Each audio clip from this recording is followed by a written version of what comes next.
नमस्कार। नमस्कार।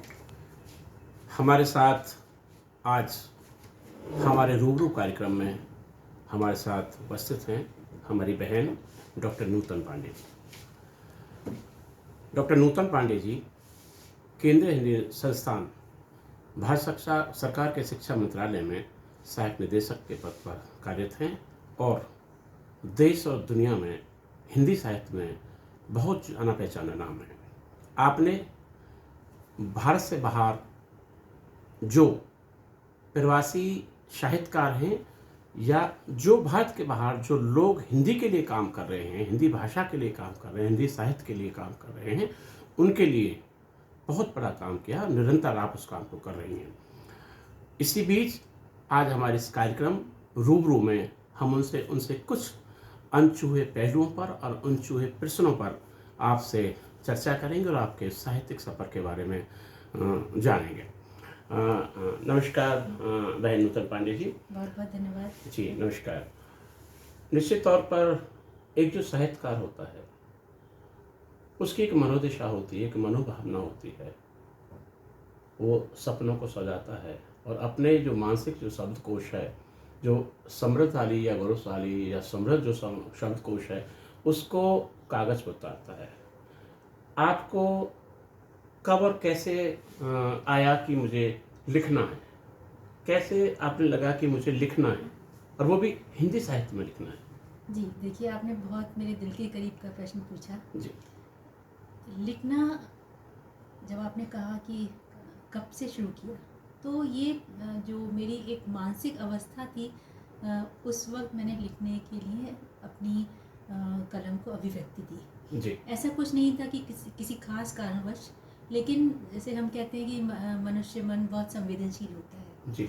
आप किसी छोटी सी घटना को देखते हैं जो आपके हृदय को द्रवित कर देती है, तो वहीं आपकी कलम उठ जाती है और आपको वो जो घटना है, परिस्थिति है या कुछ ऐसी स्थिति जिसने आपके हृदय को छुआ, उसको आप कलम में उतारने के लिए बेचैन हो जाते हैं। बचपन से ही मैं एक तरह से कह सकती हूँ संवेदनशील थी। जी। तो जहाँ पे भी किसी का दुख दर्द, कोई बच्चा गरीब या कुछ ऐसा दिखता था जो मुझे लगता था कि नहीं, इसकी स्थिति में सुधार होना चाहिए, जी। या कुछ ऐसी घटना, जैसे उस वक्त जब हम छोटे थे तब दहेज प्रथा बहुत होती थी। जी। तो बहुत सारी ऐसी घटनाएं घटी जिससे मुझे प्रेरणा मिली लिखने की, और मैंने कहा कि नहीं, कुछ लिखना चाहिए, कुछ ऐसी स्थितियाँ जो समाज के सामने आनी चाहिए। जी। और मेरा मानना ये है कि जो हम ये कविताएँ लिखते हैं, साहित्य लिखते हैं, वो मनुष्य होने की पहली तहजीब है। जी, कहते हैं बिल्कुल। मनुष्य होने की पहचान है। बिल्कुल। क्योंकि हम कुछ भी कर लें, यदि आप मानवीयता नहीं रखते हैं, संवेदनशील नहीं है, अपनी जो हृदय की अभिव्यक्ति है उसको शब्द नहीं देते हैं, तब तक आपका लिखना बेकार होता है। नहीं, बिल्कुल सही नूतन जी, जो आप बात कह रही हैं कि जब तक कि हम संवेदनशील नहीं होंगे तो हम लिख नहीं पाएंगे, यानी सोच ही नहीं पाएंगे। जब सोच नहीं पाएंगे तो लिख नहीं पाएंगे। कि जो व्यक्ति समाज में जो कुछ घटित हो रहा है उसको सोचता है। हाँ, बिल्कुल। और से प्रभावित यदि नहीं होता है तो इसका मतलब वो उसमें संवेदना नहीं है। जी। कोई भी घटना जो आपको प्रभावित करती है, निश्चित ही इसका मतलब आपके मन में उस समाज के प्रति एक सरोकारिता, कहते हैं, सरोकारिता का भाव है। और उसको किसी भी माध्यम से, कोई, बहुत लोग पेंटिंग करते हैं, बहुत लोग कविता करते हैं, बहुत लोग गाना गाते हैं, बहुत लोग उपन्यास, कहानियाँ, साहित्य लेखन करते हैं। तो सबके तरीके भले ही अलग हों उसकी अभिव्यक्ति के, लेकिन कहीं ना कहीं हम इंसान हैं तो जरूर ही उससे प्रभावित होते हैं और वो हमें लिखने को प्रेरित। लेकिन इसी के बीच मेरा सीधा सवाल ये है नूतन जी आपसे कि आपने बिल्कुल आरंभिक काल में लेखन कब से शुरू किया? आपको कब, कैसे याद है कि कब याद है कि आपके कलम पहली बार लेखन के रूप में कैसे कागज पर चली? लगभग कब, यानी पहली रचना कब आई? जब मैं बहुत किशोर वय में थी, इसको 17-18 साल की कह सकते हैं हम जी। उस वक्त हमारे यहाँ आकाशवाणी आगरा का जी वो प्रसारण आरंभ हुआ था, तो उसमें युवा कार्यक्रम आता था। उसमें मुझे आमंत्रित किया गया था और कई बार आमंत्रित किया गया फिर, और कहा गया, कुछ सब्जेक्ट दे देते थे कि इस सब्जेक्ट पे आपका कविता वाचन है, काव्य वाचन है। तो मैंने उस वक्त उसको एक तरह से लिखती तो मैं बहुत थी, किस तरह से लिखती थी, किस कागज़ में उतारना अलग बात है, लेकिन एक व्यवस्थित, जिसको हम कह सकते हैं व्यवस्थित रूप से लिखना, वो उस वक्त मैंने 17-18 साल की उम्र में लिखना प्रारंभ किया था। और उसके बाद से आज तक आपके देख रहे हैं, यानी लिखने की कोशिश करती ये माना जाए कि आपका जो आरंभिक काल है आपकी उम्र के हिसाब से 17 से 18 वर्ष की उम्र में आपने लेखन शुरू कर दिया था। लेकिन जिस तरह से आप, जैसे अभी पीछे हमारी चर्चा हो रही थी कि आपने जैसे कॉलेज की मैगजीन है या आपने उस समय के जो महत्वपूर्ण समाचार पत्र हैं, अमर उजाला, दैनिक जागरण, इनमें आपने खूब लिखा है, खूब छपाया आपने। जी, तो मतलब वहीं से शुरुआत हम कह सकते हैं, जो व्यवस्थित रूप से। वैसे तो हम बच्चे होते हैं तो कुछ भी लिख देते हैं, उसका कोई खास महत्व नहीं होता, लेकिन एक बार जब मुझे लगा कि हाँ मैं लिख सकती हूँ और लोगों को पसंद आ रहा है, वही मेरी प्रेरणा का स्रोत था। तो मुझे लगा कि इस क्षेत्र में आगे बढ़ा जा सकता है। आमतौर पर जैसे माना जाता है कि युवा जो हृदय है या युवा है भारत में, ऐसा माना जाता है कि उसका लेखन श्रृंगार से आरंभ होता है। जी जी, अगर संभवतः मैं सही हूँ तो भारत में जो युवा, खासकर हिंदी भाषा का जो युवा साहित्य है या हिंदी भाषा का जो युवा है, वो अपने लेखन की शुरुआत संभवतः श्रृंगार से आरंभ करता है। क्या ये स्थिति आपके साथ भी रही? नहीं, बिल्कुल नहीं थी मेरे साथ। जैसे मैंने कहा कि श्रृंगार और श्रृंगार, वियोग, सहयोग दोनों से मेरा कोई वास्ता, मतलब मैं इतना, वो मेरे लिए अछूता विषय था उस वक्त। बिल्कुल, आपने उसको देखा जो सामाजिक जो आप विसंगतियाँ थी, असमानता थी, या आपका दिल ऐसा करता था कि भाई मुझको इस पर लिखना चाहिए, इसकी बात को मुझे आगे तक। हाँ, जैसे एक महिलाओं की बात करते हैं हम लोग, युवाओं की बात करते हैं, बेरोजगारी थी उस वक्त बहुत, महिलाओं का शोषण होता था। यदि आप आगरा के आसपास के गांव में जाएंगे, ब्रजमंडल में देखेंगे, वहाँ पर इतनी स्थिति अच्छी नहीं, संतोषजनक नहीं थी कि महिलाएं आगे बढ़ रही हैं। 20-30 साल पहले की बात हो चुकी है हमारी। तो उन मुद्दों पर मेरा ध्यान जाता था कि नहीं, इस मुद्दे पे हमें बात करनी है, और इस जो अपनी आवाज़ को खुद नहीं उठा सकते हैं, उनकी आवाज़ बनकर हमें किसी ना किसी माध्यम से समाज तक पहुंचाना है। तो हो सकता है मेरी कलम से किसी का थोड़ा बहुत फ़ायदा हो जाए। लेकिन जैसा मैं आपकी शैक्षणिक योग्यताओं को देख रहा था कि हिंदी लेखन से आरंभ करते करते या हिंदी में पढ़ते पढ़ते आप रशियन भाषा में कैसे चले गए? मेरा सीधा सा सवाल, आपने कैसे सोचा, कैसे आपके मन में आया कि मुझे रशियन भाषा का अध्ययन करना चाहिए या उसमें मुझे पीएचडी करनी चाहिए? मैं बताती हूँ आपको पूरी पृष्ठभूमि, थोड़ा सा विस्तार में जाऊँगी। बहुत सारी परिस्थितियाँ थी जो समानांतर चल रही थी मुझे उस वक्त। मैं युवा थी, मैं भी एमए कर चुकी थी मैं। उसके बाद जो हमारा ये लगभग बात है हमारी 90 के आसपास मान सकते हैं इसको। मैंने भाषा विज्ञान में एमए कर लिया था। जैसे आप सब जानते होंगे कि भाषा विज्ञान में अन्य भाषा शिक्षण का ज़्यादा महत्व होता है, सेकंड लैंग्वेज लर्निंग का, चाहे वो फॉरेन की हो चाहे अपनी इंडिया की हो। जो एक मातृभाषा, दूसरी सेकंड लैंग्वेज जो बच्चा सीखता है। तो सीखने में भाषा विज्ञान में व्यतिरेकी पद्धति का बहुत महत्व होता है। इसमें दोनों भाषाओं की तुलना की जाती है, दो विभिन्न भाषाओं की, और दिखाया जाता है कि इसमें क्या साम्य है, क्या विषमता है, और उसके आधार पर पाठ्य बिंदु बनाए जाते हैं। उसके आधार पर हम तैयार करते हैं पाठ, जिसके आधार पर वैज्ञानिक तरीके से बच्चों को पढ़ाया जाता है, क्रमबद्ध तरीके से कि कौन सा पहले सिखाना है, कौन सा बाद में, जिसको हम स्थूल से सूक्ष्म ऐसे करके एक पूरी प्रक्रिया, सरल से जटिल, इस तरह से एक प्रक्रिया होती है। तो मैं भाषा विज्ञान में एमए किया ही था मैंने, और उस वक्त व्यतिरेकी भाषा विज्ञान का जोर, कहते हैं ना, जोरों पे था उस वक्त। तो सामान्यतः लोग दो भाषाओं, विभिन्न भाषाओं, भारतीय भाषाओं के साथ हिंदी की तुलना कर रहे थे। मैंने रूसी भाषा हमारे इंस्टीट्यूट में तभी आई थी, पूरी फैकल्टी नहीं बनी थी, तो हम लोगों ने भी इंटरेस्ट था दूसरी भाषा सीखने का मुझे, तो मैंने रूसी भाषा ज्वाइन भी की थी। मैंने फिर 3 साल पढ़ भी लिया था। तो उस वक्त मैंने रूसी साहित्य भी पढ़ा, बहुत सारा साहित्य। उस वक्त आपने देखा होगा कि गोरकी को प्रेमचंद भी कहा जाता है हिंदी का, मैक्सिम गोरकी को उनका मात उपन्यास था। उसके बाद जो हमारे दस्तावेज़की हैं, उन्होंने क्राइम एंड पनिशमेंट लिखी, वार एंड पीस लिखा गया टॉल्स्टॉय का। तो बहुत सारे ऐसे साहित्य था जो रूस का पूरे जनजीवन को प्रभावित कर रहा था। तो एक तरह से आकर्षित हो रहे थे हर वहाँ का जमीनी साहित्य है वो। बिल्कुल जैसे मुंशी प्रेमचंद जी ने अपने समय समकालीन साहित्य लिखा, उसी तरह जो मैक्सिम गोर्की जी का आपने जो नाम ले रही हैं, उनका भी वहाँ के हिसाब से समकालीन साहित्य का, इसीलिए उन दोनों की तुलना की जाती है। जी बिल्कुल। और यहाँ एक छोटा सा हटके मैं बात कर रही हूँ, मॉरिशस में अभिमन्यु अनंत हुए हैं, उनको भी प्रेमचंद कहा जाता है। तो साहित्य के प्रति रुझान मेरा जा ही रहा था। और एक जो खास बात मैं आपको बताना चाहूँगी जब बेसिक मैंने रशियन लैंग्वेज सीखी तो उस वक्त 2-3 चीज़ों ने मुझे बहुत आकर्षित किया जी। कि एक प्रश्न उठ रहा था मन में कि ये भाषाएं, हिंदी भाषा और रूसी भाषा कहीं ना कहीं परस्पर संबद्ध है जी। तो इनका ओरिजिनल संस्कृत से है, क्या ऐसा कारण है जो दोनों भाषाओं में इतनी समानता है? बिल्कुल। और एक चीज़ मैं आपके बीच में बोल रहा हूँ, हालांकि मुझे नहीं बोलना चाहिए। जिस तरह से आप कह रही हैं परस्पर संबंध, उस समय 90 के दशक में भारत और सोवियत संघ के संबंध ज़्यादा प्रगाढ़ थे। और मुझे जहाँ तक ध्यान है कि उस समय वहाँ से एक सोवियत संघ से एक पत्रिका भी आती थी। जी, पत्रिका भी आती थी जी। तो जैसे मैंने बताया कि बहुत साम्य था। आप देखेंगे रूसी भाषा है मात, मात पेत्र, तो मात आपको लग जाएगा माता। बिल्कुल बिल्कुल। संस्कृत से मातृ से मात, पितृ पेत्र, उसमें पेतृ वर्ड है पिता के लिए। द्वेर है, द्वेर का मतलब क्या है? वहाँ द्वेर है, यहाँ पे द्वार। बिल्कुल। ऐसे ही बहुत सारे शब्द थे जो बिल्कुल ऐसे लगता था कि ये कहीं ना कहीं इन दोनों का बहने कह सकते हैं, दोनों भारतीय भाषाओं से कहीं ना कहीं सामंजस्य। तो इस तरफ मेरा ध्यान आकर्षित हुआ कि इनका स्रोत हमें तलाशने की जरूरत है। तो जाहिर है इसलिए मैंने रूसी भाषा को, दोनों दिमाग में चल रहा था मेरे कि किस भाषा को लेना है। तो रूसी भाषा से अच्छा मुझे कोई विकल्प नहीं मिला और मैंने रूसी भाषा का फिर दोनों भाषाओं का व्याकरणिक कोटियों का, जैसे फोनोलॉजी है, मॉर्फोलॉजी है, सिंटैक्स है, सेमेंटिक्स है, तो जो 4 हमारे फील्ड होती हैं उनमें मैंने फिर रूसी भाषा की व्यतिरेक देखा, ढूंढा दोनों भाषाओं में क्या अंतर है, क्या समानता है, उसके आधार पर पाठ बनाए जो मुझे लगता है कि बहुत महत्वपूर्ण रहे। बिल्कुल बिल्कुल। हमारे शिक्षण के लिए, दूसरी भाषा शिक्षण के लिए। तो अच्छा सब्जेक्ट था, अच्छी रुचि का था और बहुत ही मतलब कह सकते हैं उपाधि भी था। बिल्कुल।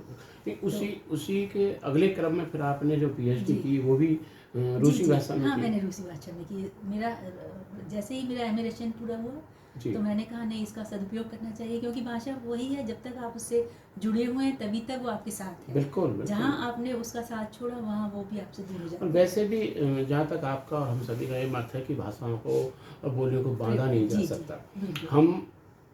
हम लोगों को जितनी ज़्यादा भाषाएं आएँ तो उतनी हमारी वो बौद्धिक योग्यता है। बौद्धिक योग्यता है। और मुझे लगता है जैसे हम बोलते हैं कि जितना व्यक्ति मल्टीलिंगुअल होगा, बिल्कुल, उतना ही उसके व्यक्तित्व का विकास होगा। आज बच्चों की जो हमारी जो शिक्षा नीति है उसमें भी कितनी भाषाओं को प्रोत्साहित करने के लिए सरकार ने योजनाएं बनाई हैं। तो एक तरह से ये है कि एक भाषी जहाँ सीमित रह जाता है वहीं बहुभाषी बच्चा आगे बढ़ जाता है। बिल्कुल। इसलिए उसको दूसरे समाज में एडजस्ट करने में, वहाँ के परिवेश को जानने में बहुत सुविधा होती है, बहुत आसानी भी होती है। जिस तरह ये आप अभी इस तरह से बात कर रही हैं डॉक्टर नूतन जी कि आपने पीएचडी रशियन में की, उसके बाद में मुझे ऐसा लगता है कि साहित्य में आप काम कर रही थी, शुरू से आप काम कर रही थी, तो फिर आपके दिमाग में ये कब और कैसे आया कि मुझे भारतीय प्रशासनिक सेवा में जाना चाहिए?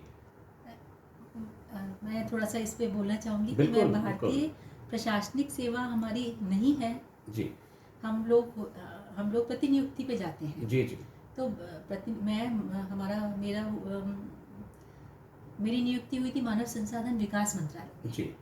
उसके बाद मेरा जो एक अवसर मिला मुझे विदेश मंत्रालय से प्रतिनियुक्ति पर जाना। हाँ, वो डेपुटेशन का जब आप द्वितीय सचिव के रूप में वहाँ कार्य करते हैं, वो डेपुटेशन पर जाने का है। लेकिन मेरा सवाल ये था कि आप वर्तमान समय में केंद्रीय हिंदी निदेशालय में सहायक निदेशक के पद पर कार्यरत हैं, तो आप वहाँ भाषाविद थी, आप साहित्यकार थी, आप संभवतः जो मुझे लगता है और आमतौर पर हमने देखा गया है कि जब व्यक्ति पीएचडी करता है, विषय में पीएचडी करता है, तो वो एक कोशिश करता है कि वो अध्यापन के क्षेत्र में जाए। मेरा आशय ये था, मैं थोड़ा सा समझने में मुझे दिक्कत हुई। एक्चुअली में होता क्या है कि जो हम चाहते हैं वो कई बार होता भी नहीं है। जो मेरे पिताजी थे वो मुझे, या तो उनके 2 सपने थे मेरे लिए, बहुत उन्होंने मुझे स्नेह दिया और कहते हैं जैसे बेटी को आगे बढ़ाने में पिता का बहुत हाथ होता है। बिल्कुल।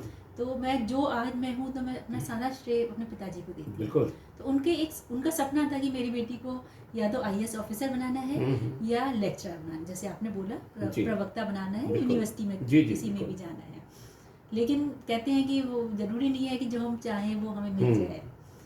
तो इन बिटवीन मैं तैयारी तो कर रही थी प्रशासनिक सेवा की और मेरा भी बन गया था कि मुझे भी आगे इसी में जाना है और बहुत संभावनाएं भी थी। जो मेरा कैरियर चल रहा था तो उससे लगता था कहीं ना कहीं मुझे अच्छी मिल जाएगा। इसी बीच में मेरा केंद्रीय हिंदी निदेशालय में नियुक्ति हो गई। और एक बार आप कहीं किसी जॉब में लग जाते हैं तो आपकी बहुत सारी चीज़ें छूटती जाती है, आप उसको आगे नहीं बढ़ा पाते हैं। और फिर ये लगता है कई बार, जैसे जो मेरी व्यक्तिगत अनुभव मैं बताना चाहती हूँ आपको, मैं दिल्ली आई तो बहुत सारे ऐसे अनुभव हुए कि लोगों ने कहा कि नहीं, आपका डोमिसाइल यूपी है जी, तो दिल्ली के बच्चों को हम नियुक्त करेंगे। अच्छा, ऐसी भी स्थितियाँ कई बार इंटरव्यू में मुझे सामना करना पड़ा।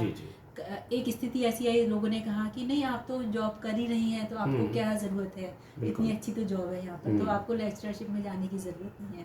तो इस तरह से कहते हैं ना, मनोबल धीरे धीरे कम होता जाता है। वो स्थिति हमारे साथ हुई। और कह सकते हैं कि ईश कृपा से ये पद भी बहुत अच्छा था, यहाँ की नौकरी भी अच्छी थी और वातावरण अच्छा था बहुत, तो मुझे यहीं रुकने के लिए कहते हैं कि वहीं रुक गई। अच्छा, इसी के बीच चलो हम थोड़ा सा आगे बढ़ते हैं इसी क्रम में, आपके साक्षात्कार के क्रम में, कि जब आप शायद निदेशक हो गई, उसके बाद में आप प्रतिनियुक्ति पर जब आपको जाना हुआ मॉरिशस द्वितीय सचिव के रूप में, जहाँ तक मुझे जानकारी है, तो उसके बाद आपने, जो मुझे लगता है, मैंने जहाँ तक आपका साहित्य पढ़ा है, जो आपका बड़ा साहित्य जो संसार है, आपने प्रवासी जो भारतीय हैं या प्रवासी जो साहित्यकार हैं, विशेष रूप से हिंदी भाषा के, उन पर बहुत काम किया है। जैसे मूल रूप से जो मॉरिशस के जो हिंदी साहित्यकार हैं, जैसे अभिमन्यु अनंत जी या बहुत सारे साहित्यकार हैं।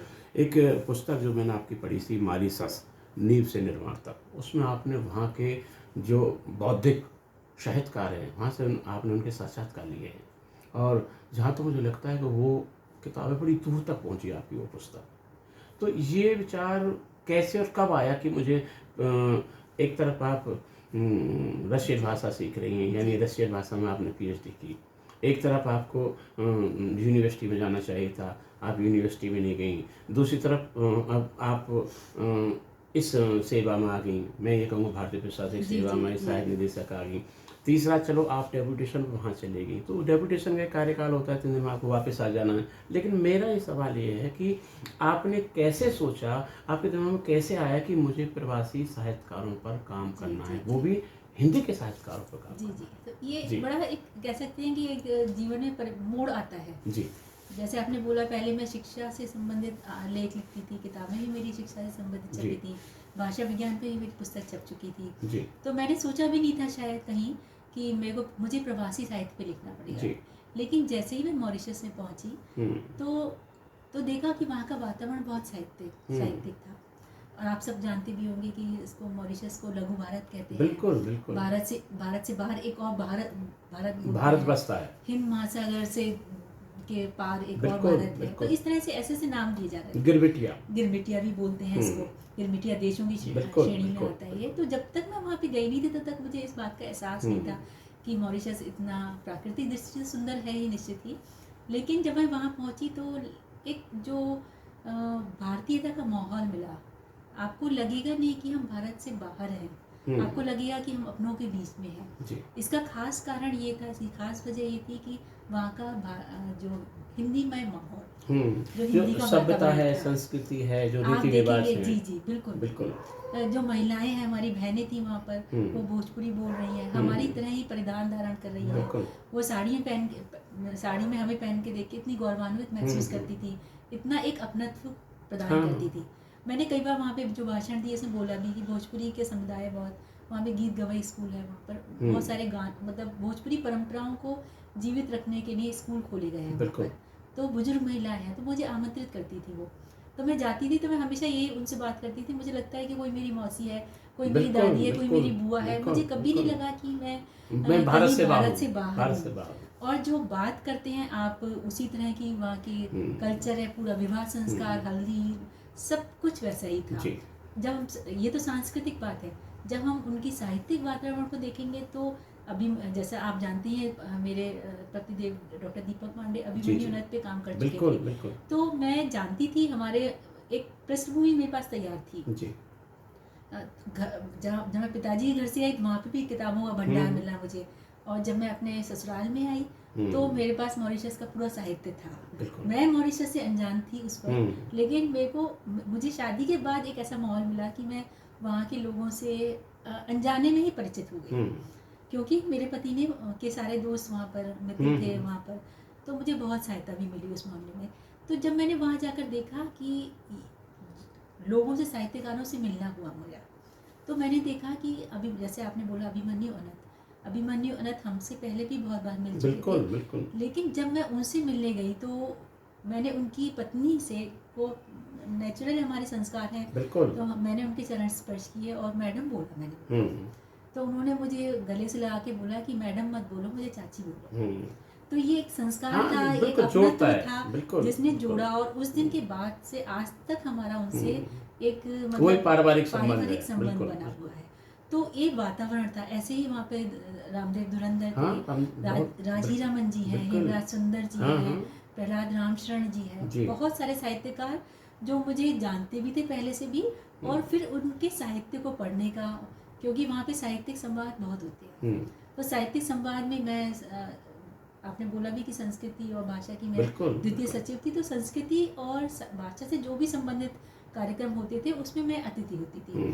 तो आप खुद ही सोचें आप इस बात को कि यदि आप किसी को लिए भाषण देने जाएंगे तो उसकी थोड़ा तैयारी करेंगे, बिल्कुल करेंगे। मान लीजिए अभिमन्यु अनंत मुझे बोलना है, तो मैंने अभिमन्यु को पढ़ा, इसी तरह से धुरंधर जी को पढ़ा, रामशरण जी को पढ़ा, तो पढ़ के मुझे लगा कि नहीं, ये हमारा जो एक साहित्य है जो सामने हमारे भारत में अभी तक नहीं आया है से, और इतने बुजुर्ग लोग, बिल्कुल, जो धरोहर है, जो बुजुर्ग थे, निस्वार्थ हिंदी की सेवा कर रहे थे। एक छोटा सा उदाहरण मैं छोटा सा एक बताऊंगी कि वहाँ पर हिंदी प्रचारणी संस्था है, हिंदी प्रचारणी सभा, उसको पहले तिलक संस्था बोलते थे, वो गंगाधर तिलक जी के नाम पर थी वो, फिर बाद में हिंदी प्रचारणी सभा के नाम से उसने बहुत काम किया हिंदी भाषा के प्रचार प्रसार के लिए।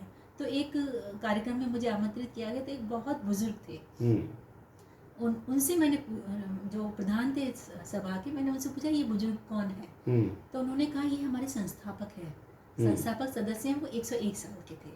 अच्छा। 101 साल के, और हर प्रोग्राम में वो आते थे क्योंकि उन्हें हिंदी से प्रेम था, बिल्कुल, हिंदी से प्रेम था, गांधी जी से प्रेम था, और जो हमारे स्वतंत्रता संग्राम के सेनानी थे उनको सबको वो दिल से लगाया, उनको बहुत सुन नहीं पाते थे, बहुत 101 साल के आप कल्पना कर सकते हैं। तो मैंने उनसे इच्छा जाहिर की कि मुझे आपसे आपके जीवन अनुभवों पर बात करनी है। शुरुआत जो कहाँ से हुई वहाँ पे बताना चाहती हूँ। तो मुझे लगा कि नहीं, ये बुजुर्ग व्यक्ति है, 101 साल के, केवल मॉरिशस का व्यक्ति जानता है इनको, भारत का व्यक्ति नहीं जानता, और इनके दिल में भारत के प्रति कितना प्रेम है ये सामने आना जरूरी है। वो कहते हैं कि भाई ये हमारे पूर्वजों की भूमि है। जी बिल्कुल, वो आना भारत में लगता है उनको एक तीर्थ स्थल है, बिल्कुल, जो वहाँ से आते हैं उनको जीवन में एक बार भारत जरूर आना है। बिल्कुल, जैसे हम लोग तीर्थ स्थल जाने के लिए अपने को धन्य समझते हैं, वैसे ही उनके मन में होता है कि जीवन में एक बार कम से कम हम पुण्य भूमि भारत जाके आए। तो मैंने शुरुआत वहाँ से हुई, मैंने उनसे कहा, तो उन्होंने कुछ बोला कि ठीक है आप मुझे समय दीजिए। फिर मैं उनके घर गई, क्योंकि वो बुजुर्ग थे, तो उनके पुत्र थे, उन्होंने मुझे साक्षात्कार में सहायता की, क्योंकि वो कभी क्रियोल बोल रहे थे, जो वहाँ की लोकल स्थानीय बोली थी, और कभी हिंदी बोल रहे थे, कभी उनको सुनाई नहीं पड़ रहा था, कहीं समझ में नहीं आ रहा था। तो इस तरह से वो एक सूत्रपात जो इस किताब का हुआ, तो वो इस तरह से हुआ। 101 उम्र के व्यक्ति जो हिंदी प्रेमी, और जिनके दिल में हिंदी और भारतीयता तीनों का समावेश है। बिल्कुल नूतन जी, जिस तरह से आपने विशेष रूप से मॉरिशस के प्रवासी साहित्यकारों पर काम किया, हिंदी के साहित्यकारों पर काम किया, मुझे ऐसा लगता है कि दो नामों को मैं बीच में लेना चाहूँगा। भारत में हाई कमिश्नर थे मुकेश्वर चूनी जी, और दूसरे हाई कमिश्नर जहाँ तक मुझे जाने जगदीश गोवर्धन जी। मैं भारत की सभ्यता, संस्कृति, साहित्य के सेतु के रूप में उन दोनों लोगों का नाम लेना चाहूँगा, उनके योगदान का स्मरण करना चाहूँगा। बिल्कुल, ये आपने बहुत ही अच्छा प्रसंग मुझे याद भी दिलाया, जो जो परम आदरणीय मुकेश चुन्नी जी जी और उनके पत्नी देविका चुन्नी जी जी जी वो उस वक्त संस्कला एवं संस्कृति मंत्री थे। जी उसके पश्चात फिर यहाँ पर आए और यहाँ पर वो उच्चायुक्त बने। मुझे भी सौभाग्य प्राप्त हुआ 2006 में, मैं अपने मूल शहर खुर्जा उनको ले गया। अच्छा। जब वो हाई कमिश्नर थे। जी तो उनका जो हिंदी के प्रति प्रेम है वो वास्तव में अनुकरणीय है। जो वो बात करते हैं, जो हिंदी के लिए उत्थान के लिए उन्होंने मॉरिशस में काम किया, हिंदी को किस तरह से प्रसारित किया जाए और कहाँ पर कमियां हैं जिनको दूर करके हिंदी को नई पीढ़ी तक पहुँचाया जाए। तो एक तो कला संस्कृति से जुड़े हुए थे, दूसरी भाषा से, और इतना धारा प्रवाह हिंदी बोलते हैं वो कि आपको लगेगा नहीं कि मॉरिशस बिल्कुल ऐसा लगता है कि जैसे मूल भारतीय यहीं पर रहेंगे। और उनका मेरे साथ बहुत मतलब आत्मीय स्नेह रहा। उन्होंने बहुत जगह मुझे मार्गदर्शन भी किया कि किस तरह से आगे बढ़ा जा सकता है। तो एक हमारे मेरे पति दीपक जी से भी उनकी अच्छी जान पहचान है।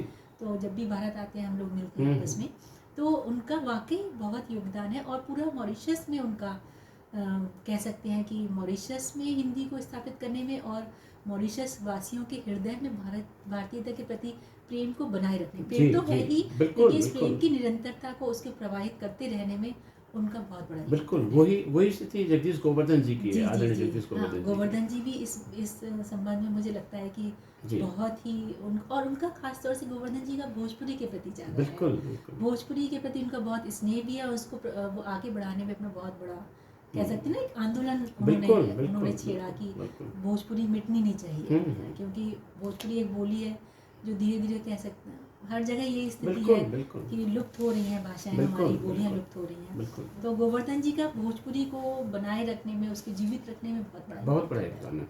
दूसरा नूतन जी, एक चीज़ इसी बीच जो मुझे लगता था कि छूट रही है, उस पर चर्चा कर ली जाए कि इतना जो लगभग 3 दशक का आपका जो साहित्यिक सफ़र है जी, उसमें आपका बहुत सारा साहित्य है, लेखन के रूप में, प्रकाशित अप्रकाशित, साक्षात्कार के रूप में, पत्र पत्रिकाओं के रूप में, किताबों के रूप में, संपादन के रूप में। लेकिन एक तो मैं चाहूँगा कि आपके का जो साहित्य है, एक तो हमारे जो YouTube पर जो हमारे साथी जो दर्शक हमारे साक्षात्कार को देख रहे हैं, मैं उनके लिए चाहूँगा कि आप अपने साहित्य में जो आपकी रचनाएं हैं, जो आपके द्वारा संपादित पुस्तकें हैं या आपकी स्वयं की हैं या जिस तरह से अनुवाद सकते हैं, उनके बारे में आप थोड़ा सा बताएं। जी देखिए, अभी हमने मॉरिशस नींव से निर्माण तक की बात की जी, तो आपको जी बहुत अच्छी ये इसको मैं वो जो मॉरिशस वासी में वो इस बात के लिए कहते हैं कि आपने जो अनछुए पहलू थे, जो अनजाने से साहित्यकार थे, उनको भी सामने लाने की कोशिश की है। बहुत लोग नहीं जानते थे। तो एक ये तो मॉरिशस, दूसरा एक मेरी सोमदत्त बुखारी पर पुस्तक है। वो बहुत बड़े नाटककार थे और बहुत विषयों पर उन्होंने लिखा है। हिंदी साहित्य का कोई ऐसा साहित्यकार नहीं जो उनके नाम से अछूता हो। बिल्कुल। और बहुत मतलब वरिष्ठ हैं वो। उन्होंने हिंदी के लिए उनका एक सूत्र वाक्य मुझे आज भी याद है कि वो कहते थे कि हिंदी लिखने से पहले आप पढ़ो जी, आप 3-4 किताबें पढ़ो, उसके बाद एक लिखो। बिल्कुल नहीं, ये तो जितना पढ़ेंगे उतना ही आप बनेंगे। ये तो जहाँ तक मुझे व्यक्तिगत रूप से लगता है नूतन जी, ये तो हम सभी का सलीका और तरीका होना चाहिए। और आपकी तरफ से विशेष रूप से मैं कहूँगा, आग्रह करूँगा कि हमें, जैसे मेरी पीछे आदरणीय दीपक पांडे जी से बात हो रही थी, उनका एक सूत्र वाक्य है, वो हमेशा कहते हैं इस चीज़ को।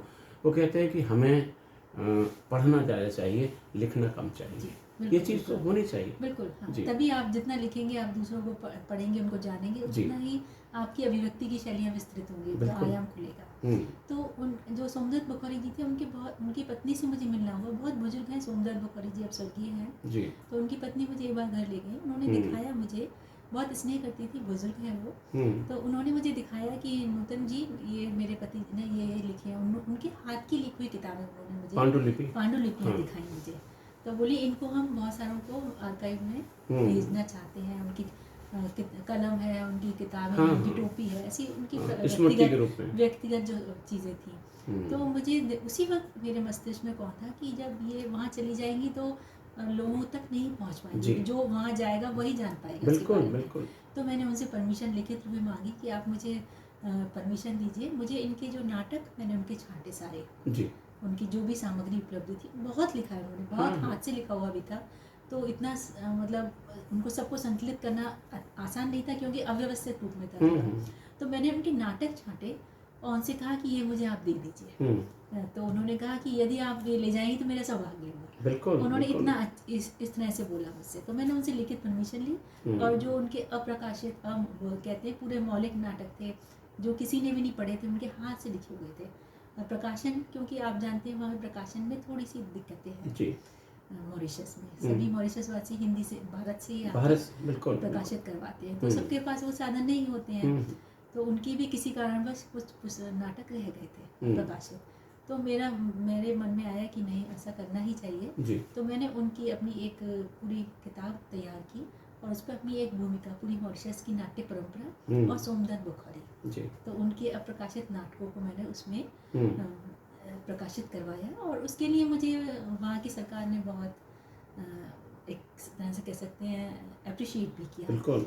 कि आपने हमारे यहाँ के लेखक को इतना वक्त दिया। उसके पश्चात एक और जो किताब का मैं उल्लेख करना चाहूँगी, बहुत सारी भाषा विज्ञान की उससे बात नहीं करूँगी मैं भी। एक मेरी जो पसंदीदा किताब है वो लोक कथाओं पर है।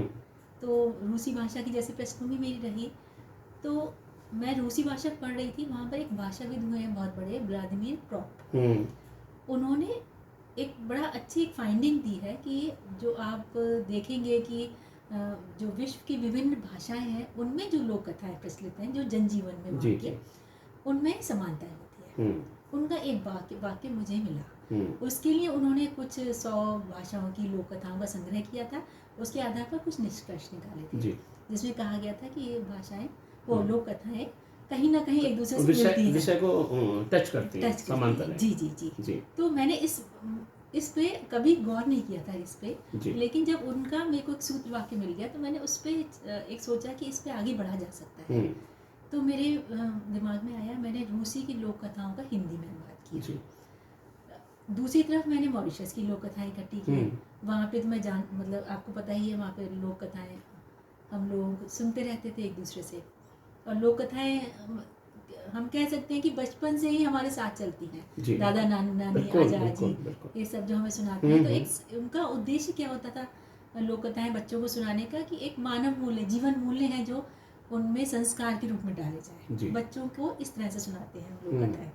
तो वही उसको लेके मैंने बहुत सारी लोक कथाएं इकट्ठी की और उसके आधार पर मैंने देखा कि जो प्रॉप महोदय कह गए थे उसमें कितनी सच्चाई है। उन्होंने कहा कि एक नायक होता है, नायिका होती है, कथाक्रम कैसे बढ़ता है, राजा रानी होते हैं, या फिर जो नायक होता है वो दूर सात समुद्र पार कुछ चीज़ ऐसी दुर्लभ वस्तु लाने के लिए उसको दे दिया जाता है, उसके बीच में आसुरी शक्तियाँ मिलती हैं, उनकी कौन सहायता करता है, पशु पक्षी ज़्यादा सहायता करते हैं। आपको भी ध्यान होगा, आप लोग कथाओं के बारे में सोचेंगे तो जैसे बंदर भालू उसकी सहायता करते हैं। और तो इस तरह से जो देखा मैंने, तो मुझे वास्तव में लगा कि मुझे भी सहमति उससे बनानी पड़ी कि हाँ, ये सही है कि लोक कथाएं हमारी जो पूरे विश्व की भाषाएं हैं, क्योंकि उसका उद्देश्य हर जगह एक अच्छा मानव बनाना है। बिल्कुल बिल्कुल। लोक कथाओं का जो हमारी संस्कृति का प्राण कही जा सकती है, मुझे लगता है। और हम एक दूसरे से सुनते हैं, आगे बढ़ाते हैं, उसको मौखिक रूप होता है इसका।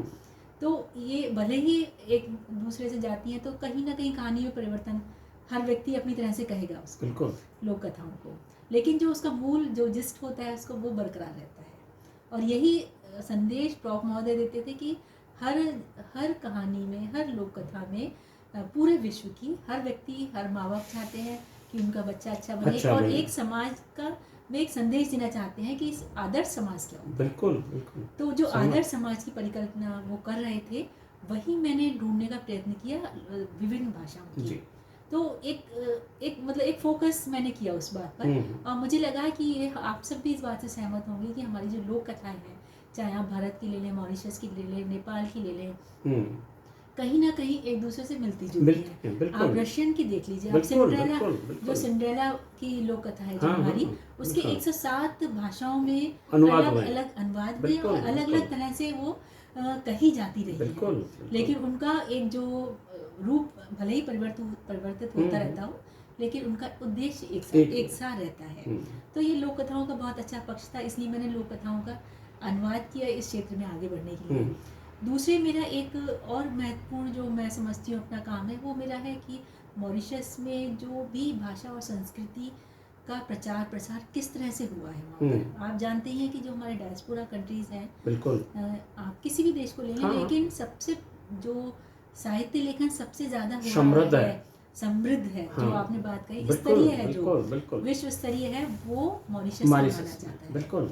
आज भी आप यदि डेटा देखेंगे तो कम से कम 200-250 पुस्तकें वहाँ पर प्रकाशित हो चुकी हैं, और वो भी समृद्ध। बिल्कुल, जिसको कहते हैं कि मुख्य धारा से जिनको अलग नहीं किया सकता, मानक साहित्य के मानकों पे खरी उतरती है। बिल्कुल। और किस समय से, जब मॉरिशस पराधीन था, उस वक्त से वहाँ पर साहित्य लिखा जा रहा था।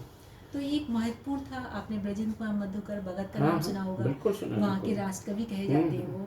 और इन सब की प्रेरणा स्रोत थे या तो गांधी जी या हमारे स्वाधीनता संग्राम के सेनानी, जिनसे प्रेरित होकर वहाँ पे जो मॉरिशस की जो साहित्य की खास बात ये रही थी कि एक तो जो साहित्यकार थे वो भारत से प्रेरणा ले रहे थे अपने देश को स्वतंत्र कराने के लिए, क्योंकि जो हमारी पृष्ठभूमि है, इतिहास है, लगभग हम साझा करते हैं आपस में। साझा संस्कृति है हमारी, साझा इतिहास है, साझा हमारा संस्कार है। तो जो हम साझा कर रहे थे, तो साहित्यकार की निगाह थी, वो साहित्यकार भारत की ओर देख रहा था और अपनी साहित्यिक अभिव्यक्तियों के माध्यम से अपने समाज को जागृत कर रहा था कि जो वो है, अशिक्षा है, अंधकार है, कुरीतियाँ हैं, जो एक तरह से कह सकते हैं हम सामाजिक दुर्गुण थे, उनको दूर करने का प्रयास भारत के माध्यम से कर रहा था। और भारत का एक आदर्श छवि उनके सामने थी। बिल्कुल। और एक खास बात, और वो एक तरह से देखता है कि ये हमारे पिता हैं, यानी हमसे बड़े हैं, या बड़े भाई की तरह, बड़े भाई, या उनका जो संबंध है मामौसी की तरह है कि हम मामौसी के लोग हैं। हम लोग, हाँ, बिल्कुल गर्भनाल संबंध बोलते हैं इसको। मॉरिशस और भारत का संबंध गर्भनाल संबंध है। तो एक जुड़ाव तो था ही निश्चित ही, और एक प्रेरणा का भाग भी था जी। दूसरे उनमें जो ये था कि एक प्रेरणा का स्रोत गांधी जी ने दिया जी मॉरिशस के लोगों में। एक छोटा सा प्रसंग, बहुत बड़ा, मैं इस वक्त YouTube के माध्यम से आपके सभी दर्शकों को बताना चाहूँगी कि महात्मा गांधी, अभी जैसे हमने एट 150 मनाया है सबने, तो मॉरिशस में मनाया गया, विश्व के विभिन्न देशों में इस तरह का काम किया। तो उस वक्त मैंने जानकारी हासिल की, तो जो मॉरिशस का स्वतंत्रता संग्राम 12 मार्च को होता है, तो मॉरिशस वासी गांधी जी से इतने प्रेरित थे कि उन्होंने दांडी यात्रा का दिन अपनी स्वतंत्रता के लिए चुना। जो 12 मार्च है वो दांडी, तो ये गांधी जी के प्रति उनका प्रेम और सम्मान था। और इसके पीछे की कहानी एक ये थी कि जब सन 1901 की बात है, गांधी जी दक्षिण अफ्रीका जा रहे थे जी। तो जब वहाँ से उनको ना, उनका जहाज था, वो कुछ कारणों से मॉरिशस रोक लिया गया, रोकना पड़ा जी। तो उनका प्रवास बिल्कुल प्रायोगिक नहीं था, उनको प्रायोजित नहीं था, उनको मतलब कोई प्रोग्राम में नहीं था कि मॉरिशस रुकना है, लेकिन कहते हैं ना, जो एक किसी कारणवश मॉरिशस रुकना था उन्हें, तो उनको 10-12 दिन मॉरिशस में रुकना पड़ा गांधी जी को जी। तो बड़ा इंटरेस्टिंग है ये। तो अनचाहे भी वो रुके वहाँ पर, और उन्होंने जब देखा कि गिरमिटिया जो मजदूर हैं हमारे, जो भारतीय हैं, भारतवंशी हैं, उनकी स्थिति बहुत बुरी थी, बहुत शोषित थे, बहुत लंबा किस्सा है, कोई लंबा गन्ने के किसानों की बहुत लंबा किस्सा है, मतलब कह सकते हैं एक शोषण की एक बिल्कुल पराकाष्ठा वाली कहानी है। और उसमें हमारे भाइयों ने उभर कर, उससे संघर्ष करके अपनी रामायण, अपनी गुटका के माध्यम से एक नैतिक बल अर्जित किया, और उसके माध्यम से आप देख रहे हैं मॉरिशस कितना सुंदर देश है। तो जो प्रेरणा मिली उनको अपने को उबारने में, एक तो रामायण और महाभारत था, दूसरा था गांधी जी। तो गांधी जी जैसे पहुंचे तो उन्होंने देखा वहाँ पर, तो उन्होंने भाषण दिए जगह जगह पर। उस वक्त गांधी जी बहुत ज़्यादा उनका वो नहीं हो पाया था कि वो मोहनदास ही थे उस वक्त देखा जाए तो, क्योंकि 1901 का समय वही था जी। तो जब तक वो बापू के रूप में प्रसिद्ध भी नहीं हुए, तो जब वो वहाँ पर पहुँचे तो उन्होंने देखा कि इतनी स्थितियाँ खराब है, तो उन्होंने कई जगह सभाएं आयोजित की, और उन्होंने 3 बातें बोली मॉरिशस के लोगों से, जो मॉरिशस के लोग आज भी अपने दिल में कहते हैं ना, एक मूल मंत्र की तरह उसको संजोए हुए उसके साथ जी रहे हैं उसके साथ। उन्होंने कहा कि एक तो अपने बच्चों को शिक्षित करिए, दूसरे अपने को जो यहाँ की स्थानीय राजनीति है उसमें सक्रिय रहिए, आप वोट दीजिए, आप अपने प्रतिनिधि खड़े करिए, और तीसरे भारत से अपने संबंधों को और मजबूत कीजिए। तो ये जो 3 मूल मंत्र गांधी जी उस भाषण में दे गए थे, वो आज मॉरिशस से कण कण में कह सकते बिल्कुल, और यथावत बिल्कुल उसी तरह से है। उसी से प्रेरणा लेके वो आगे बढ़े। उसके बाद बहुत लंबी कहानी है, मणिलाल डॉक्टर आए, उनकी स्वतंत्रता संग्राम के लिए उन्होंने क्या क्या किया। तो एक तरह से गांधी जी का प्रभाव मॉरिशस के लोगों पर था। तो इसने मुझे साहित्य की तरफ बहुत प्रेरित किया और मैंने बहुत सारा इस पर काम भी किया, मॉरिशस में गांधी जी का क्या क्या प्रभाव रहा। जी जी। तो उसमें मेरी किताब जो अभी पूरी प्रक्रियाधीन है, तो वो आने वाली है। तो इस तरह से मैंने किताबें लिखने का, जो मेरी पसंद की किताबें हैं वो मैंने आपको बताई। दूसरी हमारी एक विश्व के साहित्यकार, प्रवासी साहित्यकार, तो एक तो गिरमिटिया जैसे हम लोगों ने बात की, जो जबरदस्ती ले जाए गए थे, और दूसरे प्रवासी ऐसे हैं जो अपनी खुशी से जा रहे हैं, जैसे आज जा रहे हैं, पढ़ने के लिए जा रहे हैं हमारे बच्चे, कैरियर के लिए जा रहे हैं, और अपने, या महिलाएं हैं किसी से अब शादी होके वो जा रही है। तो ये जो समृद्ध है उनको जबरदस्ती नहीं ले जाया गया है। हाँ, जैसे कि खुशी से जा रहे हैं। आप कुछ उदाहरण जो संभवतः आप सहमत होंगे, मेरे सामने भी हैं। कनाडा में हैं गोपाल बघेल जी हैं, अखिल विश्व हिंदी समिति वाले, और सुभाष घई जी भी हैं, उसके कनाडा में हैं, और मेजर शेर बहादुर सिंह जी अमेरिका में हैं, डॉक्टर विजय कुमार मेहता जी हैं अमेरिका में, लंदन में एक महत्वपूर्ण नाम है, तेजेंद्र शर्मा जी हैं, अरुणा सवरवाल जी हैं, और एक नाम बड़े, हाँ बहुत सारे नाम है, कृष्ण कुमार जी हैं, बर्मिंघम वाले, बहुत सारे ऐसे लोग हैं। तो जो प्रवासी जो अब गए हैं वो एक तरह से बेहतर जिंदगी के लिए गए थे, और उन्होंने जब वहाँ पर देखा कि हमारे बच्चे आगे जाके कहीं हमारी भाषा से, हमारी संस्कृति से कट ना जाए, तो उन्होंने साहित्य से जोड़ने का, साहित्य को लिखने का क्रम जारी रखा। तो जैसे आपने नाम भी लिए तेजेंद्र जी, सुदाम ढींगरा, तो इनके साहित्य को प्रवासी साहित्य कह दिया जाता है, लेकिन मुझे नहीं लगता जो भारत से बाहर लिखा जा रहा है वो निश्चित ही प्रवासी मानेंगे, लेकिन उसको मुख्य धारा में ही जोड़ा जाना चाहिए। जो हमारा हिंदी साहित्य है, विमर्श की बात करते हैं, तो उसको मुख्य धारा से अलग नहीं देखा जाना चाहिए, क्योंकि आप देखेंगे बहुत सारे लेखक ऐसे हैं, मेरे सभी प्रिय हैं, बिल्कुल मैं उन सबको, मतलब हम लोग, मैंने उनके बहुत साहित्य को पढ़ा है, लेकिन मुझे लगता है कि एक एक कहानी पे जो उनकी इतनी स्तरीय है वहाँ के साहित्य की, कि उन पे पूरा शोध किया जा सकता है। तो हम बात करते हैं जब की स्तरीयता, इसीलिए मुझे उसने प्रेरित किया। और आप जानते हैं कि मेरा और दीपक जी का एक कह सकते हैं ना कि एक क्षेत्र, समान क्षेत्र बिल्कुल, उसका हम दोनों को ही फायदा हुआ है। जो एक हम, मतलब कह सकते हैं, मैं इसको आप इस तरह से कहूँगी कि एक कम देखा होगा आपने कि मैं उसी सवाल पर आ रहा हूँ, आपके सवाल को मैं थोड़ा सा आगे बढ़ाता हूँ कि साहित्य में, हो सकता है आप प्रश्न पूछे तो ये मेरी बात जो मैं कहना चाहती हूँ, साहित्य में विशेष रूप से हिंदी साहित्य में उंगलियों पर गिनने लायक दंपति ऐसे हैं जो समांतर सेवा कर रहे हैं। जैसे जो कुछ मुझे नाम याद हैं, हरीश नवल जी, सुधा नवल जी, तो ऐसे बहुत सारे नामों को अगर हम आगे की तरफ बढ़ाएंगे तो दो नाम भी आधुनिक हिंदी साहित्य में बिल्कुल समांतर चल रहे हैं, डॉक्टर नूतन पांडे, डॉक्टर दीपक पांडे। कैसा लगता है कि जब आप दोनों बिल्कुल समांतर चल रहे हैं, एक ही विषय पर चल रहे हैं, एक उसी लीक पर चल रहे हैं आधुनिक समय में? तो मुझे लगता है कि ये हम लोगों का सौभाग्य है जी, यदि आप एक क्षेत्र में आपकी रुचियां हैं तो आपको एक दूसरे से सीखने के अवसर मिलते हैं जी, सीखने के अवसर मिलते हैं, एक दूसरे को प्रोत्साहित किया जाता है और एक दूसरे से की निकटता भी बढ़ती है जी। यदि आपकी रुचियां एक है, आपके विचार एक है, आपका लक्ष्य एक है जी, आपका लक्ष्य है कि प्रवासी साहित्य पे हमें शोध करना है, मेरा भी वही है, तो हम किसी ना किसी, भले ही दिशाएं अलग अलग होकर जा रही है लेकिन एक जगह जा रहे हैं, बिल्कुल। तो हम तो इतनी सारी जो स्थितियां बन रही हैं वो पति पत्नी के रिश्ते को और भी मजबूत करते। मुझे जहाँ तक लगता है कि